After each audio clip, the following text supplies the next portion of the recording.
دوستوں وقت کا بھی مجھے جاننا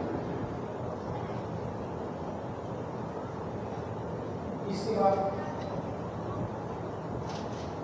میں آپ کو دو باتیں اور سنانا چاہتا ہوں اور وہ دونوں باتیں بہت ضروری ہیں.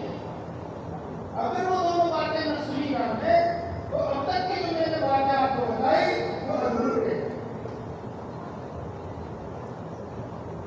پہلی بات حالات کیسے بھی ہر طرف سے ناامیدی نظر آتی ہے. کسی طرف کوئی سہارا نظر نہ آتا, کہیں سے کوئی امید کی کرن نظر نہ آتی. لیکن اس سب کے باوجود اللہ کے وعدوں پر یقین کرنا, اللہ کے وعدوں میں شک و شبہ نہ کرنا.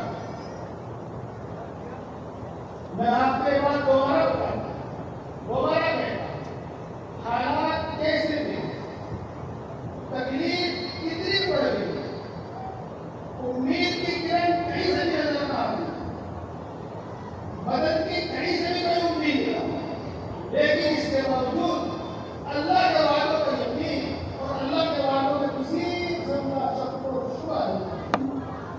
جب ایمان یقین کی یہ طاقت ہمارے اندر ہوگی ہم کبھی مغلوب نہیں ہوں گے, ہم کبھی مغلوب نہیں ہوں گے.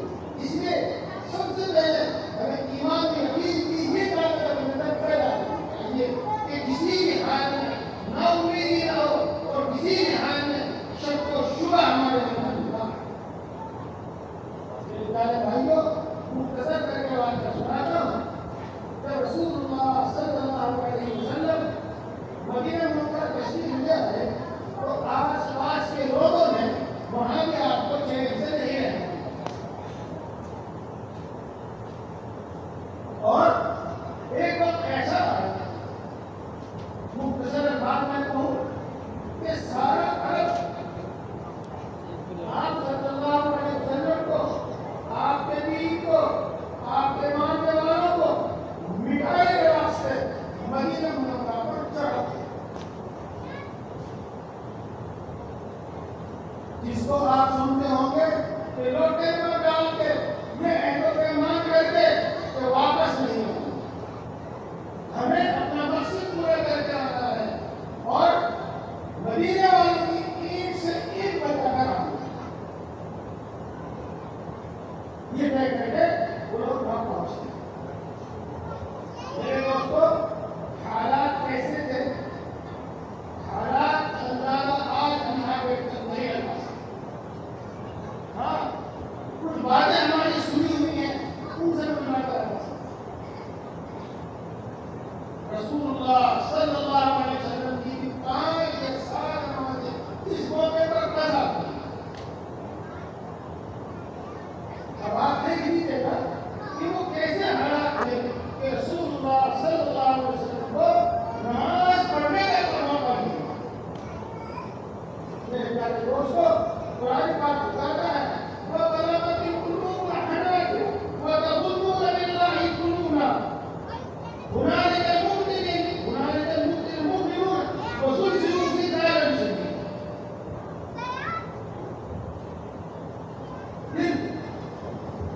وہ یہاں پہلے بات کر گئے تھے.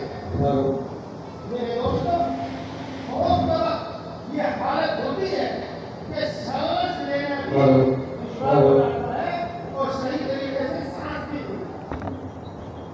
اس کیفیت میں اللہ اس کا بیان فرماتے ہیں وَبَلَغَتِ الْقُلُوبُ الْحَنَاجِرَ وَتَظُنُّونَ بِاللَّهِ الظُّنُونَ هُنَالِكَ يَبْتَلِي الْمُؤْمِنُونَ وَزُلْزِلُوا زِلْزَالًا شَدِيدًا.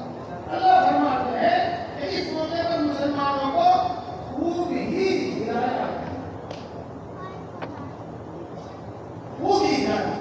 حالات اس طرح کے پیدا ہوئے.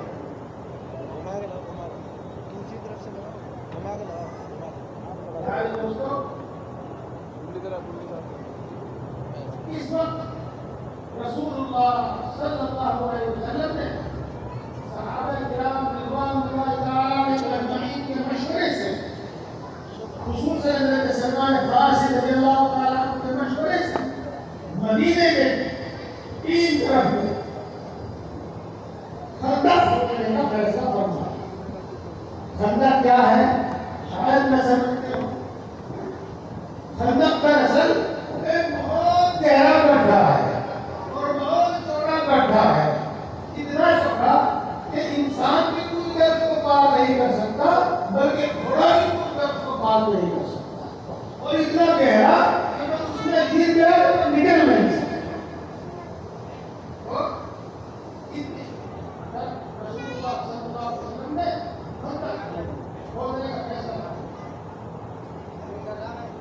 دوستو حضرت صحابہ کرام رضوان اللہ علیہم کے درمیان 10 دیگر بہنی جناب سمجھنے کے واسطے خندق متعین کر دی گئی کہ تم یہاں سے یہاں تک پہنچنا ہے، تم یہاں سے یہاں تک پہنچنا ہے، تم یہاں سے یہاں تک۔ حضرت سلمان فارسی رضی اللہ تعالیٰ عنہ ہاں جس جگہ پہنچ رہے تھے وہاں پر ایک چٹان ہے، وہاں پر ایک چٹان ہے، اور پہاڑی چٹان اتنی سخت تھی، اتنا سخت پتھر تھا کہ حضرت سلمان فارسی رضی اللہ تعالیٰ عنہ نے اور ان کے جو ساتھی تھے انہوں نے اپنی ایڑی چوٹی کا زور لگایا اور اس چٹان میں سب کچھ بھی نہیں تھی۔ ہاتھ تھک کر رسول اللہ صلی اللہ علیہ وسلم کے پاس گئے اور سورج ہاتھ بیان کی۔ رسول اللہ صلی اللہ علیہ وسلم برف سے نفیس برابر کیا شریف آئے، خندق میں اترے اور اللہ کا نام لے کے بسم اللہ پڑھ کر قرآن اللہ کی قدرت پہلے ہی بار میں چٹان میں چوٹ اور زور سے اس میں خدای لگی اور وہ ٹوٹی تو دیکھو روشنی ہوئی۔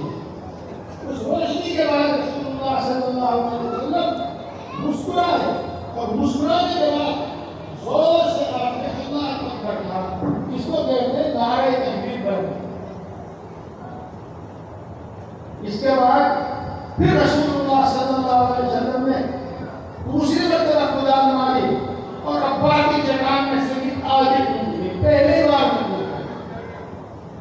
اس وقت میں روشنی ہوئی، رسول اللہ صلی اللہ علیہ وسلم مسکرائے اور نعرہ تکبیر بلند کیا اور صحابہ کرام رضوان اللہ تعالیٰ علیہم نے بھی نعرہ تکبیر بلند کیا۔ اس کے بعد جو باقی حصہ رہ رہا تھا اس پر بھی قرآن ماری اور وہ بھی ٹوٹ کر الگ ہو گیا اور خندق جیسی ہونی چاہیے تھی، جیسی چاہیے تھی ویسی۔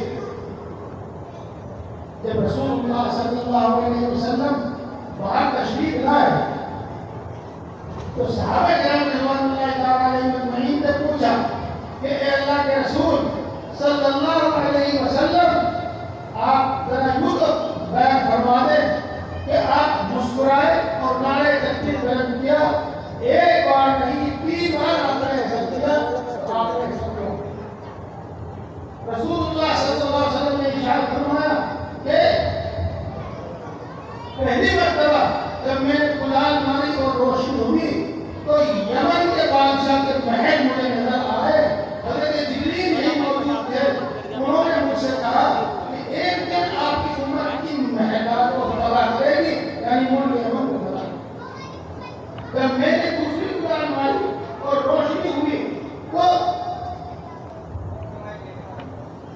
مجھے ایران کے بادشاہ کے محل نظر آئے اور حضرت جبریل یہ موجود تھے، انہوں نے کہا کہ ایک دن آپ کی امت ان محلات کو فتح کرے گی، یعنی ملک کی سب سے بڑی سپر طاقت ایران کو، فارس کو فتح کرے گی۔ میں خوش ہو کر مسکرایا بھی اور نعرہ تکبیر بھی بلند کی۔ اور جب تیسری مرتبہ میں نے قرآن ماری اور اس میں روشنی ہوئی تو مجھے ملک دنیا کی دوسری سپر طاقت روم کے محل نظر آئے۔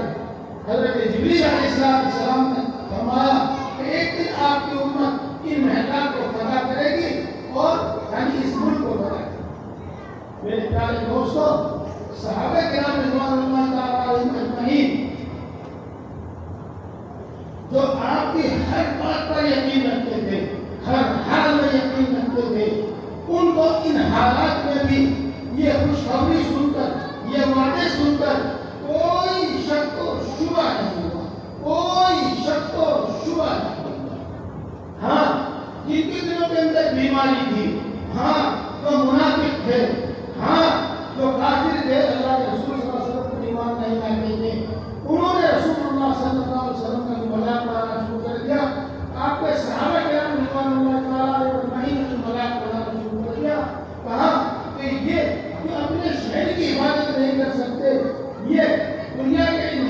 کو فتح کریں گے؟ یہ جن کے گھر میں کھانے کو نہیں ہے اور کسی کے پیٹ پر ایک پتھر کسی کے پیٹ پر دو پتھر لگے ہوئے ہیں، کیا یہ اتنی بڑی بڑی طاقتوں کو فتح کریں گے؟ تو مذاق اڑانا شروع کر دیا۔ بھولے بھالے مسلمان، کب علم والے مسلمان، کبھی ان کے دل میں شک پیدا ہو جاتا، اور شک پیدا نہ ہو تو رنجیدہ کو ہوتے ہیں، غم زدہ کو ہوتے ہیں۔ جب منافقین کے درمیان، یہود کے درمیان، آس پاس کے رہنے والے کے لوگوں کے درمیان یہ باتیں، یہ چرچا ہوا تو اللہ تبارک و تعالیٰ نے ایک آیت شریف نازل فرمائی۔ اگرچہ وہ مناجات کی شکل میں ہے، لیکن دراصل اللہ تبارک و تعالیٰ اپنی قدرت بیان فرماتے ہیں کہ اے اللہ کے رسول صلی اللہ علیہ وسلم، آپ اس طرح کہا کرو، اللہم مالک الملک تؤتی الملک من تشاء وتنزع الملک ممن تشاء وتعز من تشاء وتذل۔ ساری دنیا پر حکومت اللہ کی ہے، اصل میں حکومت اللہ کی ہے، اور اللہ کو اتنی قدرت اور اتنا اختیار ہے کہ وہ جس کو چاہتا ہے بادشاہ دیتا ہے، اور جس سے چاہتا ہے بادشاہ چھین لیتا ہے، اور جس کو چاہتا ہے عزت دیتا ہے، اور جس کو چاہتا ہے ذل۔ تب جا کر وہ لوگ خاموش بھی ہوئے، ان کا جواب بھی ہوا، اور تمام مسلمانوں کی، خصوصاً کمزور دل مسلمانوں کی ہمت بھی بڑھی۔ میرے پیارے دوستو، میں دوبارہ کہتا ہوں کہ اس وقت حالات کیسے تھے؟ حالات کتنے سخت تھے، اتنے سخت تھے کہ رسول اللہ صلی اللہ علیہ وسلم کی نماز قضا ہوئی۔ اللہ فرماتے ہیں کہ اس وقت مسلمانوں کو خوب ہلایا گیا۔ اللہ فرماتے ہیں کہ مسلمانوں کے دل ان کے حلق میں آ کر اٹک گئے تھے۔ حالات کیسے تھے؟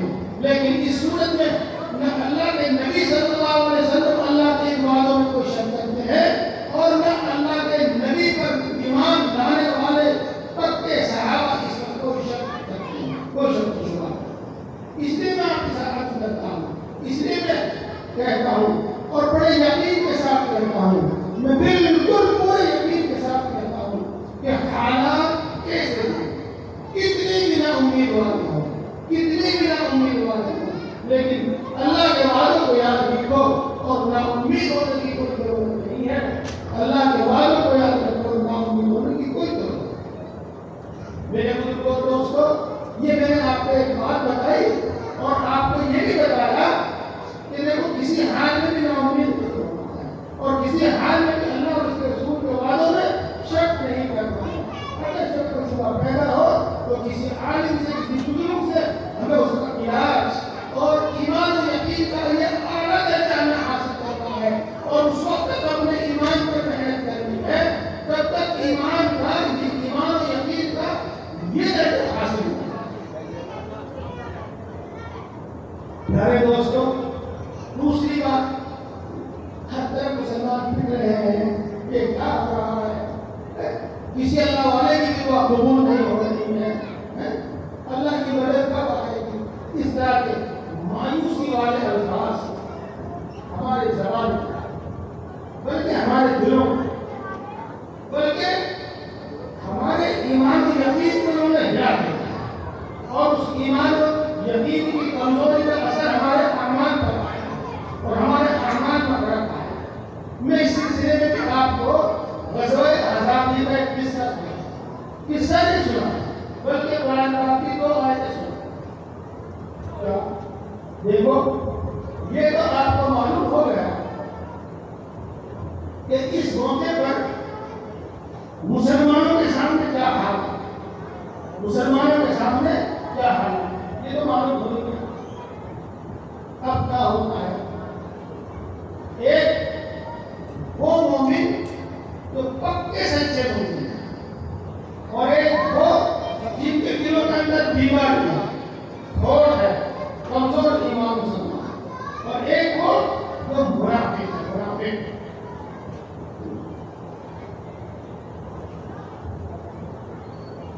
تو جب یہ سختی کا عالم دیکھا، جب یہ پریشانی کا عالم دیکھا، جب یہ سختی کا عالم دیکھا، تو وہ جن کے دلوں کے اندر بیماری ہے، کھوٹ ہے، جن کے دلوں کے اندر نفاق ہے، انہوں نے کیا کہا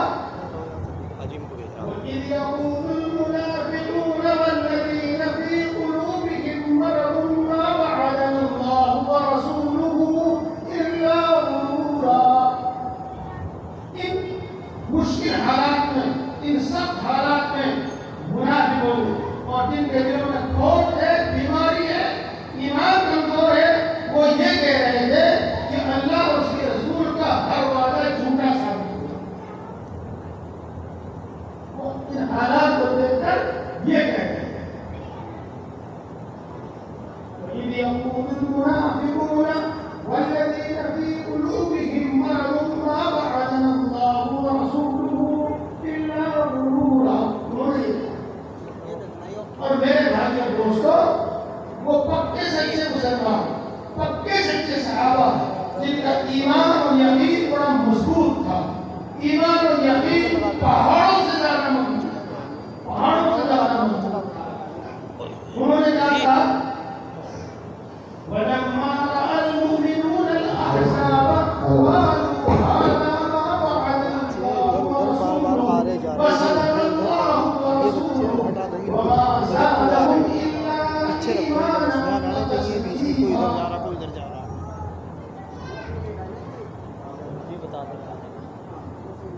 جب پکے سچے مسلمانوں نے یہ حالات دیکھے، کون سے حالات جو ابھی آپ سن رہے تھے، کئی بار سن رہے تھے، ان حالات میں جس میں رسول اللہ صلی اللہ علیہ وسلم کی نمازیں قضا ہوئی، ان حالات میں جن میں ان کو کھانے پینے کا ہوش نہیں تھا اور کھانے پینے کے لیے کچھ تھا بھی نہیں، ان حالات میں جن میں ان کے دل حلق لگا کر اٹک گئے تھے، خوف کی حالت تھی، انہوں نے کہا، جب انہوں نے یہ حالات دیکھے تو کیا کہا کہ ان سب حالات کا، سنو میرے دوست، ان سب حالات کا اللہ اور اس کے رسول نے ہم سے پہلے ہی وعدہ کیا تھا، ان سب حالات کی اللہ اور اس کے رسول نے پہلے ہی خبر دی تھی، تو جیسے اللہ اور اس کے رسول نے بتایا تھا آج ہم ویسا ہی دیکھ رہے ہیں۔ تو یہ حالات دیکھ کر ان کا یقین اور بڑھ گیا اور ان کی اطاعت اور فرمانبرداری کا جذبہ اور بڑھ گیا۔ یہی حالات ہیں جس کو دیکھ کر کچھ لوگ کہہ رہے ہیں کہ اللہ نے ہم سے جو بھی وعدہ کیا، اللہ کے رسول نے ہم سے جو بھی وعدہ کیا وہ جھوٹا وعدہ کیا۔ اور یہی حالات ہیں جن کو دیکھ کر پکے سچے مسلمان کہہ رہے ہیں کہ اللہ نے، اللہ کے رسول نے تو ان سب حالات کی ہمیں پہلے ہی خبر دی، تو جیسے آپ نے کہا تھا ایسا ہی ہو رہا ہے۔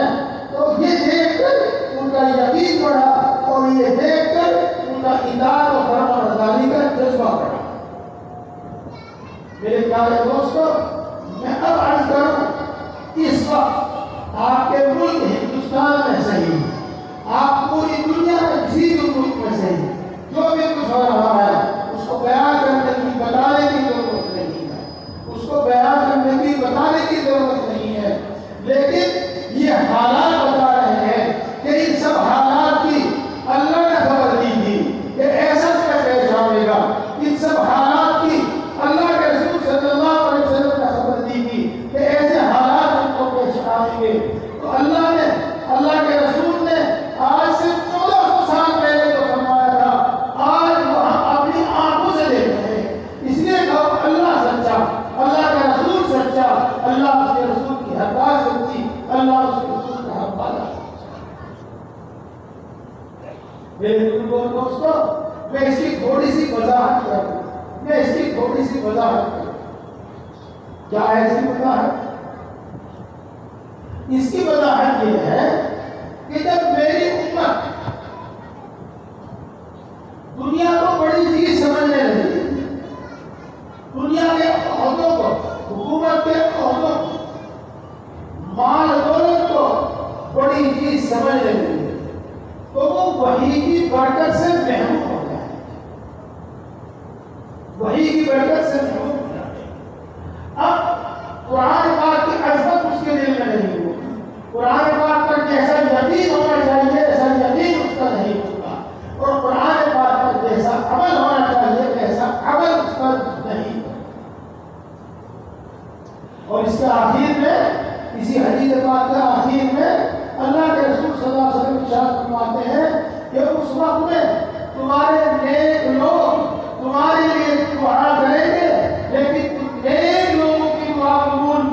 جائے گی، رد کر دی جائے گی، واپس کر دی جائے گی۔ میرے دوستو، آپ نے سنا ہے بہت سے گناہوں کے متعلق، میں تفصیل نہیں بیان کر رہا ہوں، عرض کر رہا ہوں کہ تمہارے اندر وہ بیماریاں پیدا ہوں گی، وہ بیماریاں پیدا ہوں گی جن کے نام بھی تم نے نہیں سنے ہوں گے، تمہارے بڑوں نے بھی ان کے نام نہیں سنے ہوں گے۔ رسول اللہ صلی اللہ علیہ وسلم نے ارشاد فرمایا ایسی بداعمالی کے موقع پر کہ لوگ تمہاری طرف اپنی فوجیں لے کر، اپنی ہتھیار لے کر اس طرح دوڑ رہے ہوں گے، اس طرح دوڑ رہے ہوں گے، اور پوری گارڈن کی طرف اس طرح کاٹ رہے ہوں گے جس طریقے سے بھوکے لوگوں کو دسترخوان کی طرف بلایا جاتا ہے، تو دسترخوان کی طرف دوڑ۔ میرے پیارے بھائیوں، میں پھر عرض کر دوں اور اپنی بات کو ختم کر دوں کہ آج یہ جو حالات ہیں، جو قرآن پاک کو سمجھتے ہیں، حدیث پاک کو سمجھتے ہیں، قرآن حدیث پر ان کا یقین ہے، وہ سب جانتے ہیں کہ اللہ اور اس کے رسول نے ایسا ہی فرمایا تھا، جیسا فرمایا تھا ایسا ہی ہوتا۔ اور اب اگلی بات سن لو، اور بڑی توجہ سے آپ سن رہے ہیں، لیکن پھر میں آپ سے عرض کروں گا کہ میری طرف دھیان دیجیے، میری طرف دھیان دیجیے۔ جب تک امت صحابہ کرام اور تابعین اللہ کے احکام، اللہ اور اس کے رسول کے احکام پر عمل کرتے رہے، تو اللہ کے رسول نے ان اعمال پر جو وعدے کیے تھے وہ پورے ہوتے رہے، وہ پورے ہوتے رہے، اور وہ ہر دن ایک کامیابی حاصل کرتے رہے، اور ہر دن وہ عروج اور ترقی اور بلندی کی ایک سیڑھی طے کرتے رہے۔ اور جب ہم نے قرآن پاک کو اپنی پیٹھ کے پیچھے ڈالا، جب قرآن پاک پڑھنے کی عظمت ہمارے دل میں، نہ سمجھنے کی عظمت ہمارے دل میں، نہ نمازوں کی پابندی، نہ روزے کی پابندی، نہ ہم حرام سے بچ رہے ہیں، نہ ہم رشوت سے بچ رہے ہیں، نہ ہم سود سے بچ رہے ہیں، نہ ہم نشے سے بچ رہے ہیں، نہ ہم زنا سے بچ رہے ہیں، یعنی وہ تمام بڑے بڑے گناہ جن پر اللہ تبارک و تعالیٰ کی طرف سے بڑی بڑی دھمکیاں آئی ہیں، آج وہ ہم نے بڑے بے باکی کے ساتھ بالکل بے خوف ہو کر کیے جا رہے ہیں، بے خوف ہو کر کیے جا رہے ہیں۔ پیارے بھائیوں، زنا بہت بڑا گناہ ہے، بہت بڑا گناہ ہے۔ میں پھر عرض کرتا ہوں کہ کسی وقت آپ کو میں پھر بتاؤں، آج حالت یہ ہو رہی ہے کہ اپنی زبان سے 3 طلاق دیتے ہیں اور پھر ناٹ جاتے ہیں، کہتے ہیں کہ ہم نے طلاق نہیں دی، اور پھر وہ میاں بیوی کی طرح رہتے ہیں، 3 طلاق دیتے ہیں، اور اگر یہ ثابت بھی ہو جائے سب کے سامنے کہ ہاں 3 طلاق دی ہے، اس کے باوجود بھی وہ نکاح کا بہانہ کر کے اس کو رکھ رہے ہیں۔ میرے دوستو، ان دونوں صورتوں میں زناکاری اور بدکاری ہے، اب وہ دونوں میاں بیوی نہیں ہیں۔ میرے پیارے دوستو، سود جس پر اللہ تبارک و تعالیٰ اور اللہ کا رسول اعلان جنگ کرتا ہے، اعلان جنگ کرتا ہے، ہمارے دل کی آج یہ ہماری یہ رائے ہے، ہمارا آج یہ یقین ہے کہ اس کے بغیر ترقی نہیں ہو سکتی۔ اللہ کے رسول صلی اللہ علیہ وسلم اور اللہ تبارک و تعالیٰ خود قرآن پاک میں ہم کو اس پاک دامنی کا حکم دیتا ہے، جس کا ذریعہ پردہ ہے، ہم نے آج اس کو فضول سمجھ لیا ہے۔ نشہ کس طریقے سے، کس تیزی کے ساتھ ہماری طرف، ہمارے گھروں میں بڑھا چلا رہا ہے، ایک گھسا چلا رہا ہے، اور اس نشے کی حالت میں کیا کیا حرکتیں ہم کر دیتے ہیں وہ ہمیں معلوم ہے، آپ کو بھی معلوم ہے۔ میرے پیارے دوستو، آپ خبروں میں سنتے رہتے ہیں اور غیروں میں نہیں، اپنوں میں باپ نے، بیٹے نے ماں کو غلط کیا ہے۔ میرے دوستو، ہمارے پاس ایسے سوال آتے رہتے ہیں کہ ماں نے بیٹے سے زنا کیا ہے۔ یہ حالات کیا بتا رہے ہیں؟ یہ حالات یہ بتا رہے ہیں کہ اس قسم کے گناہوں پر اللہ رب العزت نے جو دھمکیاں دی ہیں اور جس عذاب کی جس سزا سنائی ہے، جس طرح اللہ کے وعدے پورے ہوں گے، اگر اللہ معاف نہ کرے اللہ کی سزائیں بھی پوری ہوں گی۔ کی اللہ کی طرف سے عذاب کو متعین کیا گیا ہے وہ بھی بہت کم ہے۔ اس سے دوستو اللہ رب العزت نے ہمیں اپنے آخری میں بھی اپنے لاڑے میں بھی حضرت محمد مصطفیٰ صلی اللہ علیہ وسلم کے واسطے سے اپنا سب سے پسندیدہ دین عطا فرمایا ہے۔ ہمیں یہ طے کر لینا چاہیے کہ ہمیں اپنی پوری زندگی اسلام کو گزارنی ہے، غلامی ہے۔ ہمیں اسلام کے کسی رکن سے دستبردار نہیں ہونا ہے، ہمیں اسلام کی کسی رکن کو نہیں چھوڑنا ہے، چاہے ہمارا دنیا میں نفع یا غیر نقصان ہوتا ہے۔ جب ہم یہ طے کریں گے اور اللہ کے ایک ایک رکن پر عمل کریں گے، ہر رکن پر اللہ تبارک و تعالیٰ نے ڈھیر سارے وعدے کیے ہیں، ڈھیر سارے وعدے کیے ہیں، انشاءاللہ مزید وہ پورے ہوں گے۔ ایسا نہیں ہے کہ وہ وعدے صحابہ کے لیے تھے، ایسا نہیں ہے کہ وہ وعدے تابعین کے لیے تھے، نہیں، وہ قیامت تک، قیامت کی صبح تک اللہ کے کلام پر، اللہ کے دین پر، اللہ کے رسول صلی اللہ علیہ وسلم کی شریعت کی سنت پر عمل کرنے والوں کے واسطے ہے۔ اب آپ کے سامنے ایک چھوٹا سا راستہ نہیں، ایک بہت بڑا راستہ کھول دیا گیا ہے۔ میرے دوستو، اب میرا بھی آپ کا بھی ہر ایک کا فرض ہے کہ ہم آج سے ان چیزوں کو جہد نہ جانے کہ ہمیں ایمان کا وہ اعلیٰ درجہ حاصل ہو، ایمان کا وہ اعلیٰ درجہ حاصل ہو جس کو کہتے ہیں آنکھوں دیکھا ایمان، ایسا ایمان، ایسا یقین جیسا آنکھوں دیکھا، اور عام طور سے آنکھوں دیکھی چیز میں آدمی کو شک و شبہ نہیں۔ ہاں، اعمال پر ہمیں اتنی محنت کرنی ہے، اعمال پر اتنی محنت کرنی ہے۔ مثال کے طور پر ایمان کے بعد سب سے بڑا حکم ہے، سب سے پہلا حکم ہے وہ نماز ہے۔ تو ہمیں اتنی محنت کرنی ہے کہ کسی حال میں ہماری نماز قضا، کسی حال میں ہماری نماز قضا۔ اگر کسی مجبوری کی وجہ سے، کسی بھی عذر کی وجہ سے، کسی بھی طریقے سے قضا ہو گئی تو ہمارے دل میں نماز کی اتنی عظمت ہو کہ اگلی نماز پڑھنے سے پہلے ہم اپنی وہ پچھلی چھٹی ہوئی نماز پڑھیں۔ ایمان، نماز کی ایسی عظمت ہمارے دل میں ہو کہ ہم نماز کو شریعت کے مطابق اور سنتوں کے مطابق پڑھنے والے ہیں۔ قرآن پاک سے ہماری اتنی محبت ہو، ہمارے قرآن پاک سے اتنا عشق ہو کہ سب سے پہلے ہم اپنے بچوں کو قرآن پاک پڑھائیں، حفظ پڑھائیں یا ناظرہ پڑھائیں، اس مدرسے میں پڑھائیں یا اس ٹیوشن والے کو بلا کر پڑھائیں یا مکتب میں پڑھائیں، سب سے پہلے اپنے بچوں کو قرآن پاک پڑھائیں، چاہے ناظرائی پڑھائیں۔ قرآن پاک سے ہمارا اتنا لگاؤ ہونا چاہیے، اتنا والہانہ لگاؤ ہونا چاہیے کہ صبح کو فجر کی نماز پڑھنے کے بعد ہر مسلمان گھر میں قرآن پاک کھلے اور قرآن پاک کے پڑھنے کی آوازیں آئیں۔ ہر مسجد میں نمازی قرآن پاک لے کر بیٹھے یا اپنے گھروں میں نماز جا کر قرآن پاک پڑھے۔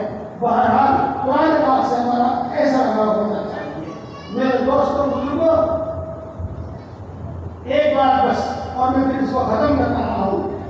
جو اللہ نے، اللہ کے رسول نے گناہ قرار دیا، منع کیا ہے، منع کیا، تو جتنی نفرت اللہ اور اس کے رسول کو اس گناہ سے ہے، اتنی ہی نفرت ہمیں اس گناہ سے ہونی چاہیے، اتنی نفرت ہمیں اس گناہ سے ہونی چاہیے۔ ہماری جان تو چلی جائے لیکن ہم اس گناہ نہ کریں، اس گناہ کے پاس نہ جائیں۔ میرے دوستو، پھر میں کہتا ہوں کہ قرآن پاک میں، حدیث پاک میں جو وعدے تھے وہ صرف صحابہ کرام کے لیے نہیں تھے، وہ صرف تابعین کے واسطے نہیں تھے، قیامت کی صبح تک قرآن پاک پر عمل کرنے والوں کے واسطے وہ وعدے ہیں اور وہ ضرور پورے ہوں گے، ان میں کوئی شک و شبہ نہیں۔ اس کے بعد بس ایک چھوٹی سی بات اور سنیے۔ ایمان و یقین کی یہ کیفیت ہمارے دل میں کیسے پیدا اور جو مسلمانوں کی صفت ہے، والذین هم علی صلاتہم دائمون، جو نمازوں کی پابندی کرنے والے ہیں، اور جو مسلمانوں کی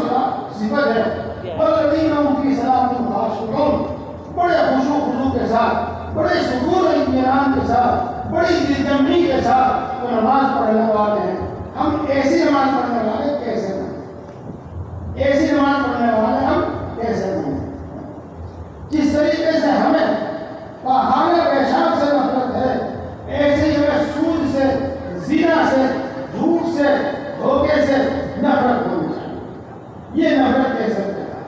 میرے دوستوں، میرے پیارے بھائیوں اور میرے نوجوان بھائیوں، اللہ نے، اللہ کے رسول صلی اللہ علیہ وسلم نے ہمیں جو حکم دیے ہیں ان پر عمل کرنے کا طریقہ بھی ہمیں بتایا ہے، اور بزرگان دین قرآن و حدیث سے سمجھ کر ہمیں وہ باتیں بتاتے رہتے ہیں۔ مثال کے طور پر ایک حدیث بات ہے، جددوا ایمانکم بقول لا الہ الا اللہ، لا الہ الا اللہ کہہ کر اپنے ایمان کو نیا کریں، مضبوط کیا کریں۔ تو میرے بھائیوں بزرگوں، اس وقت ضرورت اس بات کی ہے کہ قرآن پاک کی تلاوت کے ساتھ 10 منٹ بیٹھ کر، تھوڑی دیر 10 منٹ بیٹھ کر 300 بار لا الہ الا اللہ، لا الہ الا اللہ، لا الہ الا اللہ روز کہہ لیا کریں۔ اور میرے دوستوں، یہ کوئی ضرور فرض نہیں ہے، یہ کوئی فرض نہیں میں پہلے کہہ رہا ہوں، لیکن میں یہ کہتا رہا ہوں کہ یہ آج ہمارے ایمان یقین کو سدھارنے، سنوارنے اور مضبوط کرنے کے واسطے ضروری ہے۔ دیکھو، ایک وقت وہ تھا، چاہے میری عمر کے لوگ یہاں جو موجود ہیں وہ سب جانتے ہیں کہ ہمیں روٹی اور سالن کھانے کو ملتا تھا، یہ دودھ مل جاتا تھا۔ آج ہم مزے کی اور طاقت کی سینکڑوں چیزیں کھا رہے ہیں، یہ ہمیں نہیں ملتی تھی۔ ہاتھ اٹھا لو میری عمر کے لوگ، انہوں نے ناشتے میں بادام کھائے گا، ہاتھ اٹھا لو انہوں نے ناشتے میں کیا کہتے ہیں اس کو پستہ کھایا تھا۔ میں یقین کے ساتھ کہتا ہوں کہ نہیں کھایا ہوگا۔ آپ سے پوچھتا ہوں، ہاتھ اٹھا دو، جتنا سیب آپ آج کھاتے ہیں، جتنا انار آپ آج کھاتے ہیں، جتنا کیلا، جتنے پھل آپ آج کھاتے ہیں، کیا آپ پہلے بھی کھایا کرتے تھے؟ یعنی نہیں کھایا کرتے تھے۔ اور صحیح بات یہ ہے کہ آج کے انسان کے اعضاء اتنے کمزور ہیں کہ اس کو اگر وہ صرف روٹی سالن پر اکتفا کرتا ہے تو اس کی صحت نہیں بنتی۔ اس واسطے اس کو ضرورت کے تحت ہی یہ پھل اور یہ غذائیں کھانی پڑ رہی ہیں۔ تو دیکھو کہ انسان کی صحت کے واسطے ضروری نہیں ہے، لیکن اب ان کی ضرورت پیش آ رہی ہے۔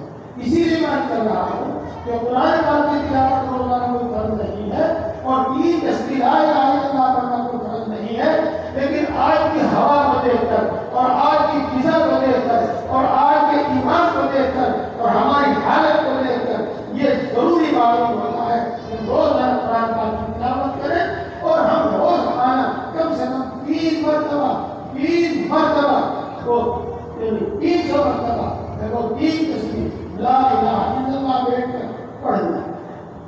میرے دوستو، یہ چیز آپ کے اندر جذبہ بھی پیدا کرے گی اور ایک طرح کی طاقت، کیا کہ انرجی پیدا کرے گی، اور انشاءاللہ مزید آپ ان سب ماحول میں عمل کرنے کی ہمت اور خود طاقت رکھیں گے۔ اسی طرح میرے پیارے بھائیوں، زیادہ بات تو نہیں بتائی جا سکتی اس وقت میں، اور بتائی مثال بھی نہیں رہتی۔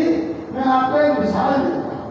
وہ مثال یہ ہے کہ آپ کو یہاں سے دلی جانا ہے کناٹ پیلس، یا آپ کو یہاں سے دلی جانا ہے انڈیا گیٹ، اور آپ راستہ نہیں جانتے، بتاؤ کیا کرو گے؟ بتاؤ کیا صورت ہے؟ وہاں پہنچنے کی کیا صورت ہے؟ وہاں پہنچنے کی ایک آسان صورت یہ ہے کہ آپ ایک جانکار ڈرائیور لیجیے، اور اس جانکار تجربے کار ڈرائیور کی کار میں بیٹھ کر دلی کی طرف چل دیجیے۔ وہ تجربے کار آپ کو جہاں آپ جانا چاہیں گے کناٹ پیلس پر وہاں چھوڑے گا، آپ انڈیا گیٹ جانا چاہیں گے وہ آپ کو وہاں چھوڑے گا۔ تو میں آپ سے یوں کہتا ہوں کہ دین کے ماہر میرے شیخ حضرت شاہ یہی الفاظ فرما کرتے تھے کہ دین کے ماہر کو ساتھ لے لو، دین کے ماہر کو ساتھ لے لو۔ دین کا ماہر وہ کہلاتا ہے جو علم دین میں بھی ماہر ہو اور اس کے عمل میں بھی ماہر ہو، اور انسان کی نفسیات کو سمجھ کر اور وقت کی ضرورت کو سمجھ کر سامنے والے کو تعلیم کرنے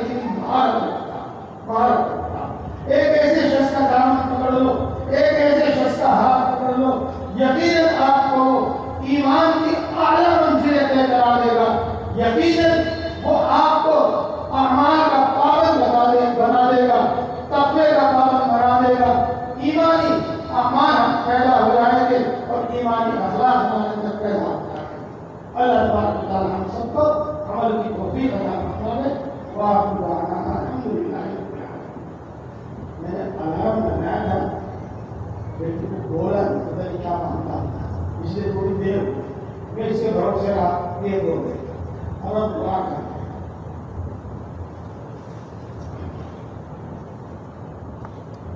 الحمد للہ رب العالمین الرحمن الرحیم مالک یوم الدین والصلاة والسلام على سید الانبیاء والمرسلین محمد وآلہ واصحابہ اجمعین.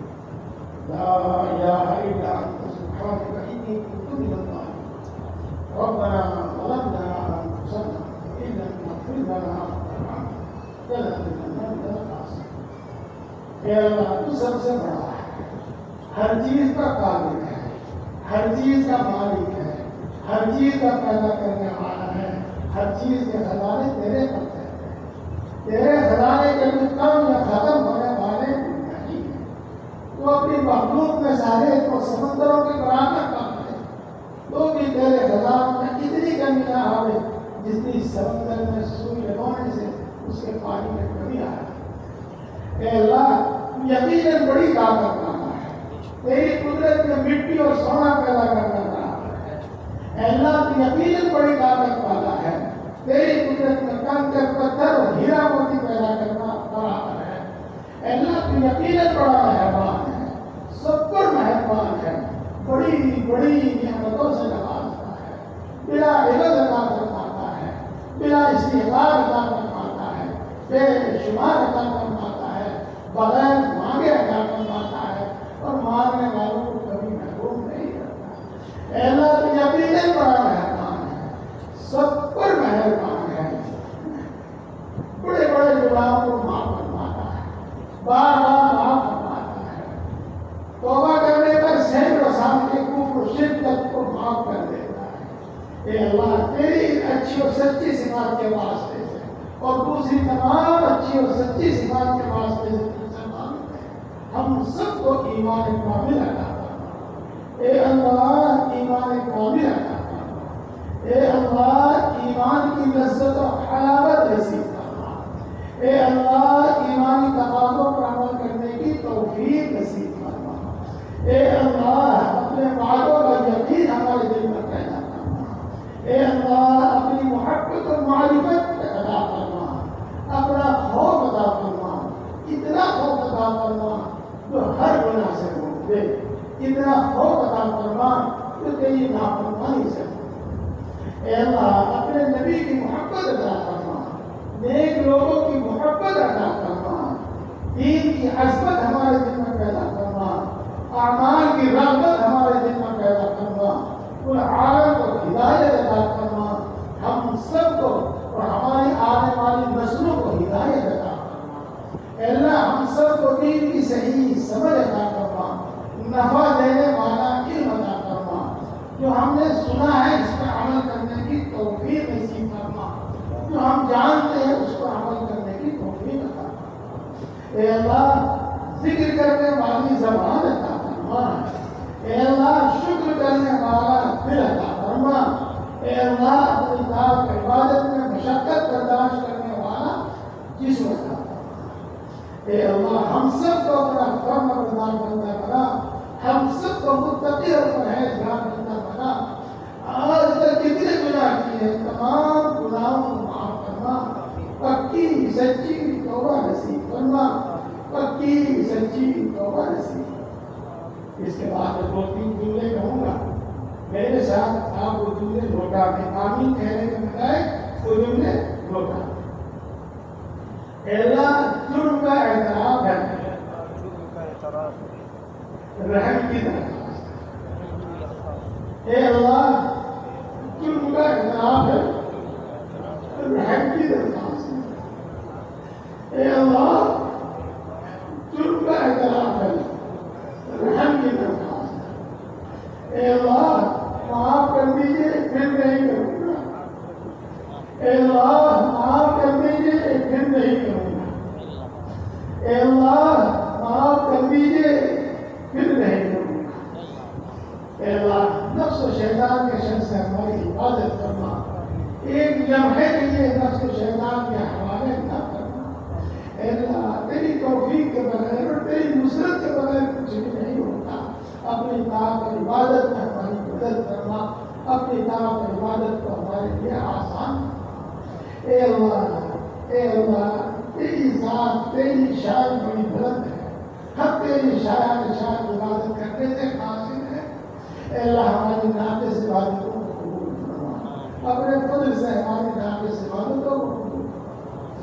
اللہ ساری مخلوق تیری محتاج ہے، تو کسی کا محتاج نہیں ہے۔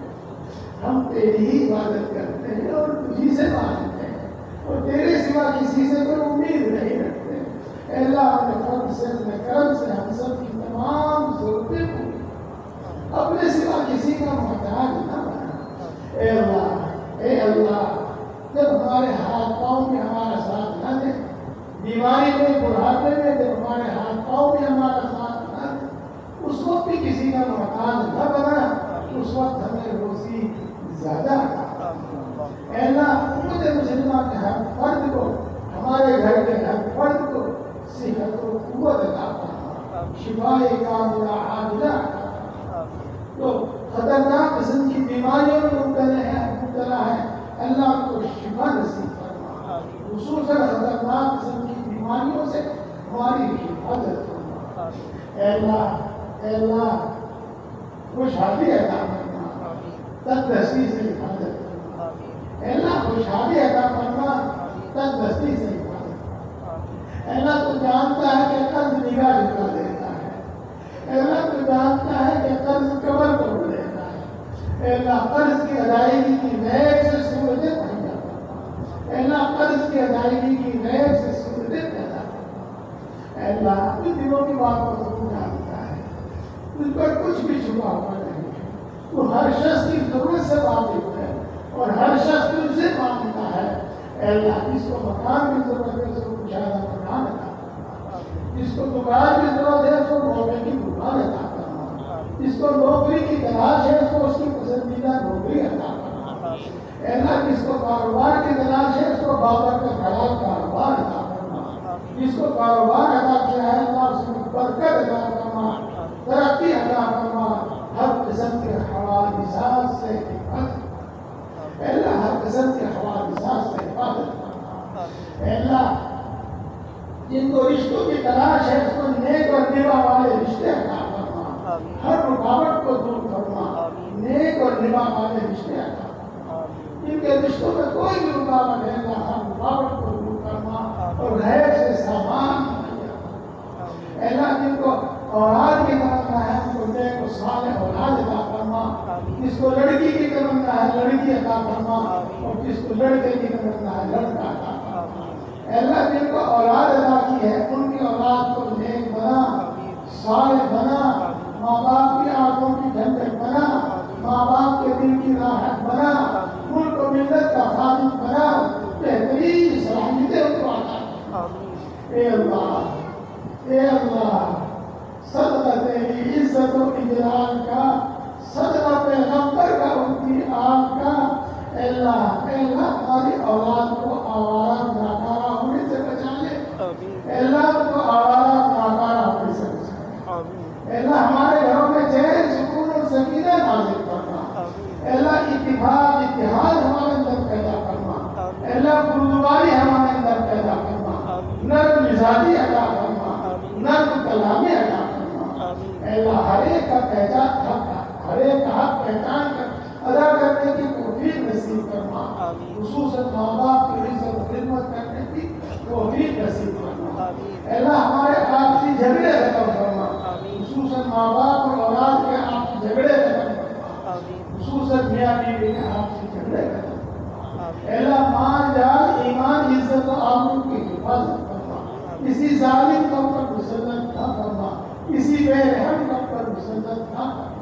اے اللہ جو ناجائز مقدمات میں پھنسے ہوئے ہیں ان کو باعزت بری فرما، جو اپنے حق کے لیے لڑ رہے ہیں ان کو ان کا حق عطا فرما۔ اے اللہ حق کو پہچاننے ماننے عمل کرنے کی توفیق عطا فرما اور مردم تک دین حق دین اسلام پر ثابت کرنا، اپنے اپنے مقررہ وقت پر ایمان پر خاتمہ کرنا۔ اے اللہ جہنم سے حفاظت فرما، اے اللہ جہنم سے حفاظت فرما، جنت الفردوس میں نگاہ فرما، اپنے نبی کا پروز عطا فرما۔ اے اللہ پوری امت مسلمہ کی مغفرت فرما، ہمارے ماں باپ کی مغفرت فرما، ہمارے بیوی بچوں کی مغفرت فرما، ہمارے اعزاء فرما، دوست احباب کی مغفرت فرما، ہمارے اساتذہ ہمارے مشائخ کی مغفرت فرما۔ اے اللہ امت کے اندر بیداری اور سمجھداری پیدا فرما، اے اللہ امت کے اندر اتفاق اور اتحاد پیدا فرما، اے اللہ اسلام و مسلمانوں کو عزت قوت اور غلبہ نصیب فرما اے اللہ اسلام و مسلمانوں کو عزت قوت اور غلبہ نصیب فرما اے اللہ جہاں جہاں مسلمانوں کو ستایا جا رہا ہے ان کی خصوصی نصرت فرما اے اللہ کل عالم میں امن و امان سکون اطمینان پیدا کرنا خصوصاً ہمارے اس ملک میں امن و امان سکون اطمینان پیدا کرنا خصوصاً ہماری اس بستی میں امن و امان سکون اطمینان پیدا کرنا اے اللہ ہر وہ خیر تجھ سے مانگتے ہیں تیرے نبی نے مانگی ہم کو عطا فرما ہر وہ شر سے پناہ چاہتے ہیں جس سے تیرے نبی نے پناہ چاہی ہے اے اللہ اس سے ہماری حفاظت